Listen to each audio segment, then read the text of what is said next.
Welcome to Stoughton Spotlight. I'm your host, Jeffrey Pickette. On this episode, we're going to discuss what has been termed an epidemic with opiate-related drug overdoses and deaths in the area. I'm joined by District Attorney Michael W. Morrissey, who's the Norfolk County District Attorney, Fire Chief Mark Dolloff, and Stoughton Police Sergeant Brian Holmes. All three are here to discuss this very important topic and a tool which can be used to help counter some of these drug-related overdose deaths that we've seen. It's called Narcan. So thank you, everybody, for joining me. Thanks for having us. Thank you. Thank you. And now Narcan, which is officially called, Narcan's kind of like the popular name on the market, but its official name is naloxone. And just to describe Narcan a little bit and what it does in terms of reversing the effects of an opiate-related drug overdose. It basically stops the chemical process in the brain of the opiate overdose. If you picture the brain as having receptors that are designed to take endorphins on, the natural painkillers of the body, opiates go to that same receptor. So if this piece of paper represents an opiate receptor, and this bottle here represents an opiate that's sitting in the receptor, causing lack of breathing and eventually cardiac arrest, the naloxone will come along and it will kick the opiate off the receptor and it will replace it with the naloxone, stopping the clinical symptoms that go with an opiate overdose.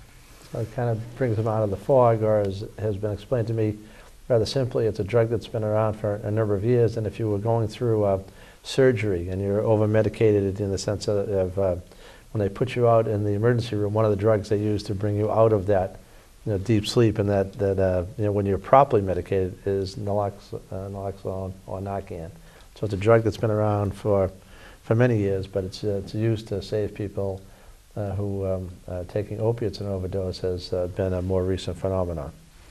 Now, are there any drawbacks, side effects? It seems what I've heard of from Narcan, it's just there really isn't too many downsides from having this a tool at your disposal. Are there any drawbacks or side effects when you administer it? You want to talk about that, Chief? We haven't, the fire department has been able to use it for quite some time now, since about 1996, and we've obviously used it in the intravenous form, the needle into an IV. There's also the nasal form, which is used now, and the way it's used now and administered nasally is the doctor that happens to be working with us as a medical director said, you could take a bath in Narcan and you wouldn't have any negative effects from it. So as a result, it's pretty much an inert type of drug where you really can't make the person overdose. The side effect that we worry about is how fast they come out of the high, and then usually the patient gets very combative. So as far as a negative side effect from the drug, it would probably be the combativeness of the patient coming out of the opiate high. So it's non-addictive.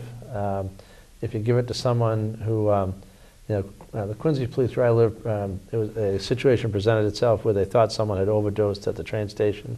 Appeared to be a drug deal, maybe gone bad, and then they came upon the scene. The first thing they did, they hit him with a dose of nasal Narcan, and then they found out shortly thereafter the person had been stabbed. But it presented itself as an overdose, does nothing, zero. If you're not taking an opiate-based medication in the family of opiates, the heroin and like a Vicodin, a Percocet, and others in the opiate family, it does nothing to you. Give you a wet nose, I think, is probably what you'd end up out of it, So, and non-addictive, we're trying to, if you ask me, we have asked them to try to make this more available over the counter to people because it really doesn't have the so-called narcotic addictive properties that you find. Yes, and that was one thing I was going to bring up. There was a recent article in the Brockton Enterprise back on February 26th talking about this very subject, that you are urging the FDA to make Narcan available over the counter. And right now, Narcan, I know that the Stoughton Police Department, this was discussed at the legislative breakfast for Oasis, recently where the Stoughton Police Department was actually told no by the Department of Public Health when it was asked to carry Narcan, and you had to go and get a prescription through, I believe it was Dr. Muse. That's accurate. And why is this kind of like the state where you have to get the prescription? What can be done either legislatively or in other means to get it over the counter? I'll say two things, and Brian can take the other half. Is the FDA, it is regulated as a drug, so Congress and others are urging the FDA to kind of deregulate it and put it either behind the counter or make it available over the counter to people, which we do for a number of drugs. Now, fortunately, the Stoughton Fire has had Narcan available to them for years, but in this community, as in many others, the police recognize that they and the fire department show up almost, one before the other or close together, that seconds can make a difference. So I think, fortunately, the chief and the members of the Stoughton department got impatient because we've been talking back and forth about this, and I guess Brian can fill in the rest. I mean, Dr. Muse came forward and said to me as a district attorney and to Stoughton that if you need a medical director, I'm your person. And so Brian could tell you, the rest of the story. Sure. The Department of Public Health started a pilot program through the Quincy Police Department to put Narcan in the hands of first responders. And because we had some overdoses, we tried to get onto that program. And for unspecific reasons, we were told we were not eligible to get on it at the time. And we basically found another way around it. We found Dr. Muse through OASIS and the town's substance abuse prevention coordinator. We found Dr. Muse, who basically just issued a prescription directly to the police department, and we got the Narcan that way. The pilot program was started because Narcan falls under paramedic pre-hospital treatment protocol, and it falls under the Department of Public Health's OEMS regulations for that. So they have to regulate everything. And they started the pilot program because it is a relatively simple treatment to stop the effects of an overdose and to save a life. So I think things will evolve with that eventually with the Department of Public Health to change and meet the needs of what's out there. Well, the Public Health Council is meeting in mid-April. We believe that they will change their regulations. They will take the so-called pilot program. The city of Quincy has had well over 200 saves in the last couple of years of people who have been saved as a result of opiate overdoses. They tell me half of those people would have been dead. So my 61 people that I have on my list from last year that died in Norfolk County would be, and if it was not for the work of the first responders, it would be through the roof, which is why, we tell you this is an epidemic.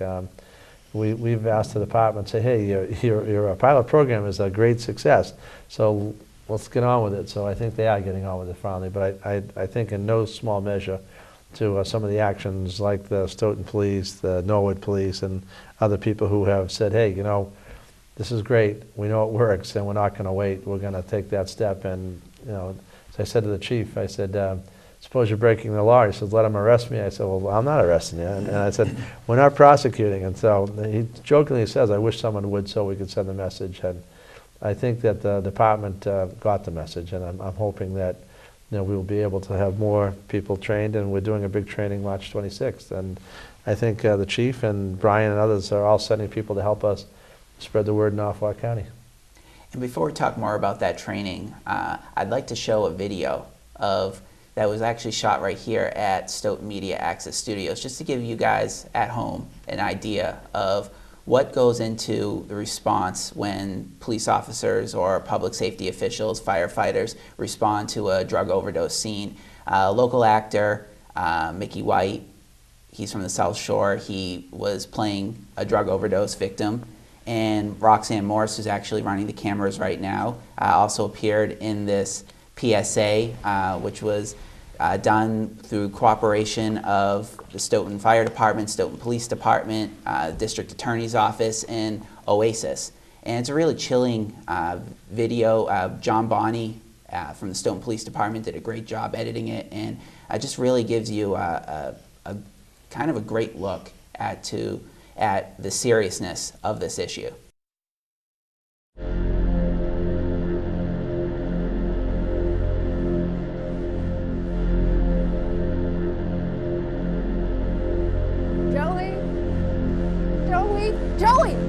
Joey! Oh my God! Oh my God!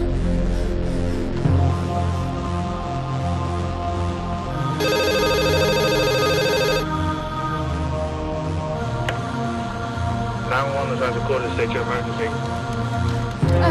421 Page Street. What's the My emergency, son ma'am? is Conscious? Is he breathing, ma'am? No. Is he responding to it all? No. Okay. It is a single family home, right, ma'am? Yes. Okay, we have help on the way. Call patrol 897. 897. Make your way down to 421 Page Street. That's 421 Page Street. For unresponsive party. Party is unresponsive.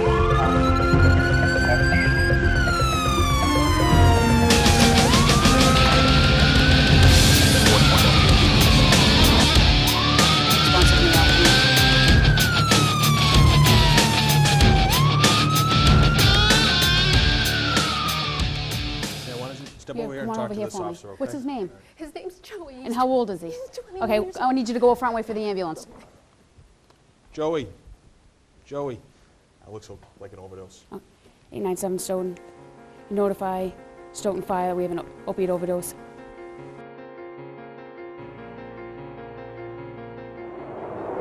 Joey! Joey!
That was a great video, and you saw that officers, Cheever and Carmichael are also featured. They were the officers responding in that video. And you also saw the statistic, near 95% success rate that the Quincy Police Department has had since administering Narcan. And Sergeant Holmes, you and Sergeant McNamara have really led this effort in Stoughton Police Department. And can you just talk about a little of the training process and what's gone into training the Stoughton officers? If I correct, about November is when you got the prescription to use Narcan, and then December and January you spent training. That's right. November is when we started putting the policy together. We received a legal opinion that supported what we were trying to do. And I can't emphasize enough, this has been a collaborative effort. We had the help of Stoughton Fire Department. We had DA Morrissey throw his interest and his support behind us. And you know, our role, the role of Sergeant McNamara and I, has basically been in a training capacity since about 2001. So what took place after we put this on the street was that we had to outfit it the correct way. So what we did is we trained in December, and then in January we had the Narcans on the street. The Narcan units were attached to the AEDs that we carry in the cruisers. We've had those since about 2002. And among the issues that the police department, fire department have to deal with on a daily basis. You know, how serious is this opiate overdose problem, or overdoses in general? How many of your calls are you dealing with this situation? Wow, that's a tough number to come up with. Right now, we're on the pace of 40 to 50 this year that we'll look at. A lot, which is much higher than previous years. Since we started really focusing on this in about 2010, we started coding it a certain way to keep track of it. We're up to approximately 135 opiate overdoses. As far as whether or not it's from heroin versus another opiate-based drug, but all we know is when we arrive, we have a certain set of protocol, and when there's an unresponsive person or their respirations are inhibited somehow, Narcan is one of the routes we go. Another route, it's almost like treating someone that's a severe diabetic with a real low blood sugar. It's almost the same type of protocol that we follow. But we're on a much higher pace this year than previous years. Last year we did have 36 calls that we administered it, and 5 of them ended up being fatal out of those 36. You had a tough stretch in June of last year. I think there was, you had your total, if I recall, for the year almost doubled because of that 5 or 6 week period where you had a number of overdoses. And I have to, what really should be noticed here is actually the proactive approach by the police department on this, and also district attorney office. He's looking to make sure all of Norfolk County goes forward with this. Fire departments as well as the police departments, because fire departments that are not an ALS, which means Advanced Life Support Fire Department, they don't have the ability to have Narcan on their trucks. So they will have the ability to have the nasal Narcan. And once again, it's just this proactive push by District Attorney Morrissey to get this accomplished. The State Firefighters Association, which is the rank and file, sorry to say, Chief, not the management side, the rank and file, voted a couple of weeks ago to have Narcan on every single engine in the Commonwealth. So we think that is an advancement. Well, as you said, Quincy, we have a private ambulance service, so our fire department is not like yours. So that would be a plus for us to have the fire department to join the police department in the success of the program. So we hope that every community in Norfolk County will eventually do what Stoughton's doing. Just to add to that, the video that you created a PSA out of was originally designed as a training video for the training that the DA has coming up next week. And we tried to make it as true to reality as we possibly could for the things that we do in a clinical capacity and the symptoms that the victim will show. But in the end, if we're doing our job the right way, it just kind of illustrates how simple of a fix it is to use the Narcan in an appropriate manner and bring somebody back to respiration. You still have to, and Dr. Muse would beat it all into us, I think, is that as simple as it is to administer Narcan, there's a lot more evaluation and steps that you have to take, I assume, Brian, and you want to make sure you encourage someone who receives Narcan to make sure that they almost have to go to the hospital to be checked out. I agree. Now, let's talk a little bit more about this March 26th training. It's safe to say that Stoughton seems to be a leader among towns in the area with carrying Narcan, and what do you hope to get out of this training? As far as I know, they're the first police and fire department in the county to do it. I mean, Quincy police are in the pilot program. The fire is lagging a little behind in my own host community, so I know of no other community. I mean, Norwood, the police recently joined up, and the fire department has had it because they are an ALS community. So Norwood was right behind you as well. And so those are the only two departments where I think both have it. When people hit 911, they really don't care who shows up. They just care that a first responder shows up. And I think that this community is one of those that says, one of us is going to get there. If it isn't the police and the fire department, and most of the time, the period of time that they respond to a call is pretty good. And if we can save some time on administering Narcan, we had an instance in Braintree where Braintree Fire showed up at the Friday's restaurant, overdosed in the bathroom. They were left to basically just do the rescue breathing and try to do what they can to keep the person alive. They did not have, at that time, nasal Narcan. They had to wait for the ambulance to show up. And it just, that doesn't serve anybody well. And I think that people are starting to recognize that. And public health certainly is starting to recognize it. We'll see if they're true to their word and they move ahead and they open up and they make more liberal the access to particularly first responders by a vote that they anticipate taking in April. And I'd like to think that we could be one of the first counties in the country to make sure that all of our first responders have access to this training, that they're all, the chief and Brian and Stoughton. There's so many people we have to train that we have to rely upon some of the people who've been doing it for a while. So the Stoughton is one of the front and center because they are going to help Dr. Muse with the training. And Quincy has been doing it for a while, and Norwood, the people that have been doing it are all showing up. And we hope public health finally is actually even sending a person to the training as well to see how we handle this. So, I mean, I think the word is getting out, and it doesn't solve the drug problem. We don't want to give anybody the idea that this is combating the drug problem. What we're doing is keeping a loved one alive, and hopefully, so they get the treatment. And Brian had a friend of yours giving you an idea of treatment doesn't always work the first time. And how'd your friend put it? He explained that an addict is similar to a person getting lost in the woods. They're not going to walk 5 miles into the woods and find their way out the first time. So we want to give them that first time, and to try to help them, and hopefully the state will have more beds and we'll have a longer term treatment. And very few people on that Quincy list that you showed the statistics. There was under the first 200, there was less than a half a dozen who had received Narcan twice. So, I mean, the fact that you've been saved by Narcan is I think, people is an eye-opening experience. Chris Herron spoke recently. He used to play for the Celtics and BC. He was saved by Narcan when he was going through, his drug problems. Now, the police department, fire departments carry it. Is there a way for regular citizens to have it in their homes as well, like you would have Tylenol in the medicine cabinet? There is an organization, Brockton Area Multi-Services.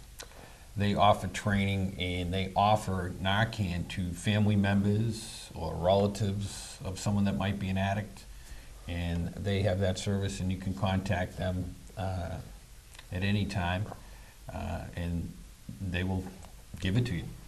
It's available. Well, they put you through the training program that they have. Learn to Cope, which has a chapter, I think, in Brockton, as well as Quincy and maybe in Weymouth in this area. Learn to Cope was a group started by Joanne Peterson, and who son had been facing addiction issues, has grown to allow families in crisis that are facing opiate addiction to get together to say, you're not alone, and so we're going through this together, we can help each other. They have half a dozen people who are considered master trainers who can train people to administer Narcan, and they're doing that as well. I'm told as well, too, that if those two forums are not the right thing for people that want to get help, that you can go to your primary care and say, I have a family member that's addicted, and they'll usually be pretty good at giving you a prescription for Narcan. But going back to what you were saying earlier about over-the-counter, if this eventually is available over-the-counter, it'd be wider access for everybody. Right, but we don't want to leave people to think it's some kind of magic cure. It's not a cure. It'll just save someone's life for the short period while they hopefully get them help and treatment that they need. And you just can't give someone the Narcan and walk away. You really have to make sure that in many cases, Brian, the chief, will tell you that they show up and there's difficult problems depending on how long the person has been down and passed out. There's a whole different scenarios, which I believe Dr. Muse will get in the training about what you should be doing as a first responder. So not just, we can show how to put together the nasal Narcan. Brian could probably give us a lesson in about 5 or 10 minutes and say this is what you do, but it's really, you have to understand, as we gave a brief overview of how it works as far as goes to the receptors of the brain, but you also have to remember that there are a lot of other challenges that they face when they administer this. So it is good that the public is also doing that, but they also have to be reminded that they should be contacting first responders. If they administer it early on, that's fine, but call the first responders. Don't just rely upon the use of Narcan. Is there a fear, though, because this is kind of straddling the public health and the law enforcement side of things? Is there a fear of calling 911 in an instance like this because of the prosecution side? They changed the Good Samaritan law to kind of alleviate some of that, and some of the folks that are, addicts have a subculture of their own, and word gets around. Like, they know that if they call for help, there could be criminal ramifications, but if you're doing it to save a life, the Good Samaritan law is designed to be more accommodating for that now. And the other thing is, in the old days, if you had a couple of people who were using heroin and someone overdosed, the first thing they do is clean up the place, and then get rid of all the evidence, and then they call 911. I think Brian is right. I said that the word has gotten out now because the legislature did change the law. Louis Kafka and Billy Galvin in this area are very knowledgeable, and Brian Joyce, Jimmy Timothy, they're all tuned in. They changed the law and encourages people now, do the right thing, call, and then we'll deal with the after effects later. I mean, the police aren't out to arrest anybody, and we're not out to prosecute anybody. We're out to save lives first, and then we can deal with the other parts later. But if you do the right thing, even though you may have been doing the wrong thing, if you correct that error and the error of your ways, I think, I don't see it because I trust the judgment of the police, and the police want to respond to save a life. We have a couple minutes left. Sergeant Holmes, do you have Narcan, nasal Narcan that you could show us? They do. Brought a training unit. This is the department's AED unit.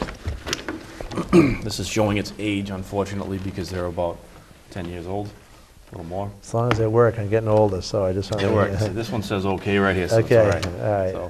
all right. So, this is the whole cover.